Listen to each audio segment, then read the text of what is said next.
Le 2 février dernier, j'enregistrais une vidéo, impromptue dans ma cuisine, pour dénoncer le déferlement médiatique obscène, à mes yeux, orchestré suite à la mort tragique du chef de Crissier, Benoît Viollier.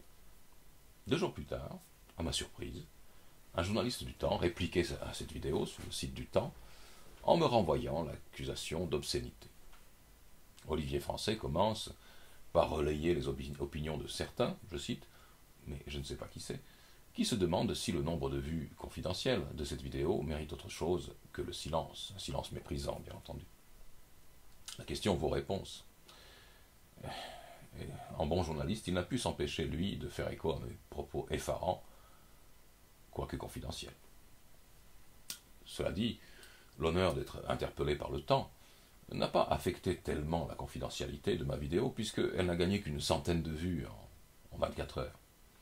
Je me suis donc demandé à mon tour si les coups de griffe du Temps valaient la publicité que j'allais moi-même leur faire, si j'y répondais. Mais en fin de compte, l'intérêt didactique de cet échange a primé les considérations de stratégie, car Olivier Français nous a livré sur un plateau, avec ses convictions, toute une philosophie, toute l'échelle de valeur d'un certain journalisme d'aujourd'hui. Penchons-nous là-dessus. Je n'aurai rien à répondre, bien entendu, sur le fond de la réplique de M. Français. Il estime que l'hypercuisine est à portée des bourses moyennes, j'estime que non. Ou plutôt, si, nuançons. Tout est payable. Les jeunes employés se couvrent de dettes et mangent des pâtes afin de pouvoir rouler dans des bolides hors de prix. Pourquoi pas? Voici une vingtaine d'années, un homme de génie, fondateur de la toute première entreprise d'études de marché en France, m'avait livré un indice concret de la disparition des classes moyennes.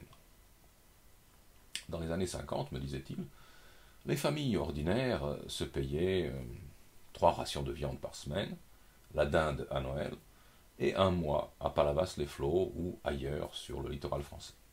30 ans plus tard, ces mêmes familles réduisaient leur ration de viande ou sa qualité, mais s'octroyaient au réveillon le homard et le foie gras arrosés de champagne, et puis 1 semaine, mais aux Seychelles.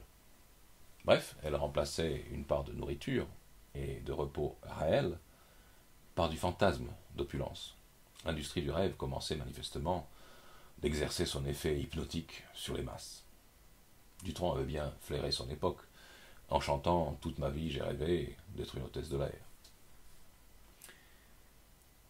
Olivier Français confesse ainsi que offrir un repas à l'hôtel de ville de Crissier fut, je le cite, le plus beau cadeau que nous ayons pu offrir à mes parents. Fin de citation. Pour ma part, je préférerais offrir à mes parents une visite au Rijksmuseum ou une soirée au Bolchoï. Mais bon, car contrairement à ce qu'il écrit, je n'envisage pas une seule seconde de revisiter la classification hegelienne des arts. Bon, les classifications, c'est de toute façon idiot. Cela dit, la cuisine ne figure comme art ni chez Hegel, ni chez les antiques, ni chez les médiévaux, ni à la Renaissance, nulle part. La seule époque qui est hissée au rang d'art majeur une production destinée, sauf tout le respect qui lui est dû, et quelle que soit par ailleurs sa qualité, à finir au fond des WC, eh bien c'est la même époque qui valorise à millions les facéties d'un Jeff Koons, ou qui juge admirables les inventions carcérales d'un Le Corbusier. La cuisine est pour moi un art domestique que j'aime et que je respecte pour ce qu'il est et que je pratique à ma modeste façon pour mes amis. Pour M. Français et d'autres, c'est une expérience mystique, le plus beau cadeau. Réfléchissez à ça, le plus beau cadeau. Et pas la cuisine, précisons, mais l'hypercuisine des top chefs. Sur les exemples que je citais de cuisine excellente, mais accessible à tous, ou même de nourriture gratuite, offerte aux pauvres par certains restaurants, il n'avait rien à dire. En même temps, le collaborateur du Temps affirme sans complexe n'avoir pas lu une seule page du principal écrivain moderne de son coin de pays.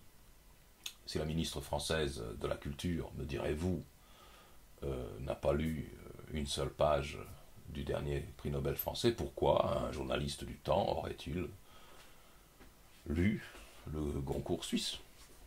Eh bien, par conscience professionnelle. Jacques Chessay ne fut pas qu'un producteur de plaisir, de divertissement, mais également un chroniqueur de son temps, un moraliste, un penseur et un témoin.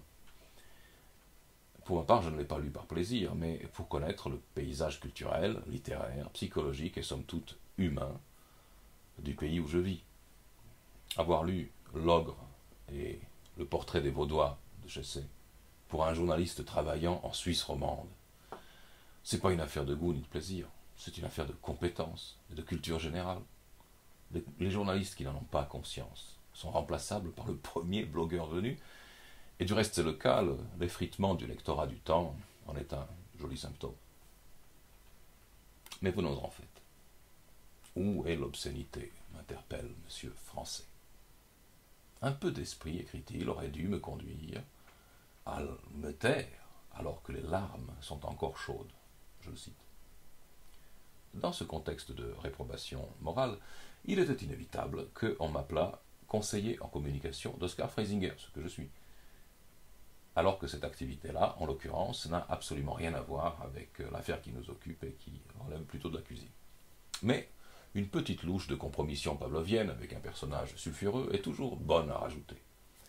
Cette guéguerre comique, dont j'ai traité il y a longtemps dans mes blogs, a commencé avant même le premier jour de ma collaboration avec le conseiller d'État valaisan. Mais, venons-en en fait, disais-je, est-ce offenser la mémoire d'un défunt, pour qui je n'ai exprimé que de la compassion, que de condamner sur le vif le cirque qu'on fait autour de son décès? Qu'est-ce qui est le plus effarant? Mes propos ou le fait qu'on n'ait pas attendu 3 jours pour relancer le commerce sur les lieux mêmes du suicide? Car du côté des vrais patrons de cuissiers, les larmes avaient refroidi bien plus vite que chez les journalistes du temps, puisqu'ils faisaient rouvrir le restaurant 48 heures après la mort du chef et 3 jours avant ses obsèques. Monsieur Français a-t-il pointé du doigt cette obscénité-là? Non, bien entendu. On l'entend d'ici. Le défunt n'aurait pas voulu. The show must go on. Respect pour l'œuvre et la passion de servir, comme s'il y avait des tablés de pauvres indigents affamés à nourrir chaque jour. Et autres tartufferies masquant le tintement impérieux du tiroir-caisse. Les affaires sont les affaires, ma bonne dame, et ce n'est pas autant qu'on va s'en offusquer. Dans cette feuille qui aime à moraliser et à culpabiliser à tout va, la raison du business est toujours la meilleure. Elle est même au-dessus de tout débat. Un coup d'œil sur les publicités de luxe qui font vivre l'organe officiel de la bobocratie compassionnelle lémanique vous dira tout sur l'hypocrisie si profonde qu'elle en est une seconde nature qui fonde son mode de vie et de pensée. Sépulcre blanchi.